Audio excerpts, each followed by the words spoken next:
ఉగాది పండుగను మార్చి 29 బుధవారం ఆచరించండి. శ్రీ హేవలంబి నామ సంవత్సర ఉగాది పండుగను మార్చి 29 బుధవారం ఆచరించి సంవత్సరమంతా శుభ ఫలితాలను పొందండి.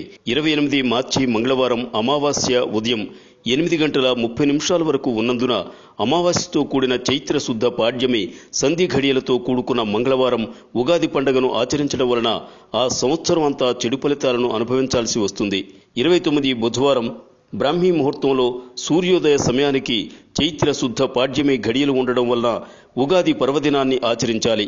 శృంగేరి పీఠం మరియు ఉత్తరాది మఠపీఠం, తిరుమల తిరుపతి దేవస్థానములు మరియు శ్రీశైల దేవస్థానం, పూర్వ సిద్ధాంత పంచాంగకర్తలు, ఉభయ తెలుగు రాష్ట్రాల్లో అనేక దేవాలయాల్లో ఇరు రాష్ట్ర ప్రభుత్వాలు దేశ క్షేమం, రాష్ట్రాల క్షేమాన్ని దృష్టిలో ఉంచుకుని సకాల వర్షాలతో పాడి పంటలతో సుభిక్షంగా ఉండాలని బ్రాహ్మీ ముహూర్తం, సూర్యోదయ, అరుణోదయ ముహూర్తంలోని పాడ్యమిని గుర్తించి ఉగాది పండుగను పంచాంగ శ్రవణాన్ని 29 బుధవారం ఉగాది పండుగను ఆచరించడం లోకక్షేమానికి మంచిది.